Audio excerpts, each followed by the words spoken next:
So about 5 days ago, Joe Rogan put out one of his episodes with Mark Andresi, I think is how you say his name.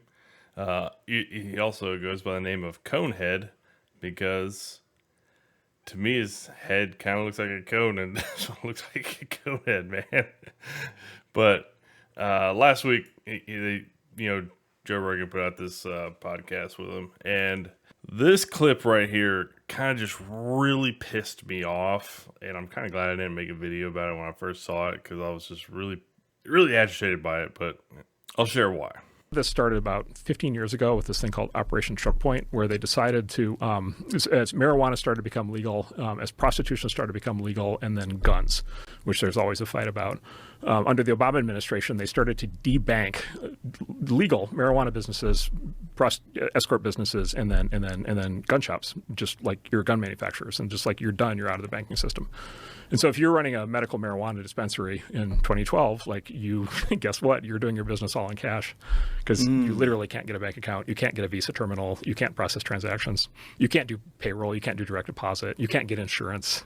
Like none of that stuff is, you've been sanctioned, right? None of that stuff is available. And then this administration extended that concept to apply it to tech founders, crypto founders, and then just generally political opponents. So, yeah, so that's been like super pernicious. And I wasn't aware of that. Oh, 100%. And this is called, so it was Operation Choke Point 1.0 was 15 years ago against the pot and the guns. Choke Point 2.0 is primarily against their political enemies and then to their disfavored tech startups. And it's hit the tech world like we've had like 30 founders debanked in the last 4 years. Really? Yeah. It's been a big recurring pattern. 30. This is one of the reasons why we ended up supporting Trump. It's like we can't live in this world. We can't live in a world where somebody starts a company that's a completely legal thing and then they literally like get sanctioned, right, and embargoed by the United States government through a completely unaccountable, by the way, no due process. None of this is written down. There's no rules. There's no court. There's no decision process. There's no appeal. Who do you appeal to, right? Like who do you go to get your bank account back? So yeah, dude, hearing that just absolutely pissed me off because I'm a business guy. I'm a finance guy and, probably got some similar backgrounds here to Mark.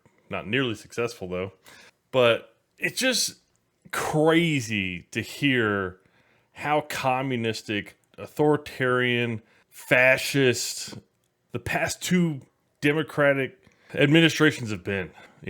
Like they have been the ones that have controlled and literally said, you will not succeed. We will pick the winners.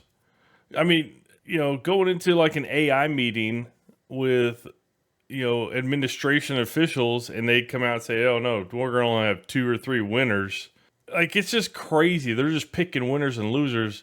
And it's like, is this the government that we want picking winners and losers? The same government that can't help people in Western North Carolina, that can't help get water to the Superdome during Katrina. It's like, and a few of the things one of the things that really just pissed me off about this is nobody said anything. Like, if you knew this stuff is going on, you got to get out there and call it out. You got to get out there and call it out. And I get it's probably easier now than it was 15 years ago with social media and stuff like that. But you got to just call stuff out like that. That the government does, man. You got to hold the government accountable. The government can't hold us accountable. The government will hold us accountable by whatever accountability metric that they deem.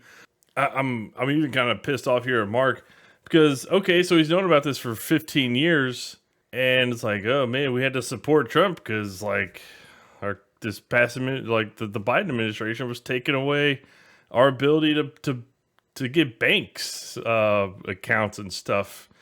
And I get it. That's a big deal, especially in our modern day and age of, transactions.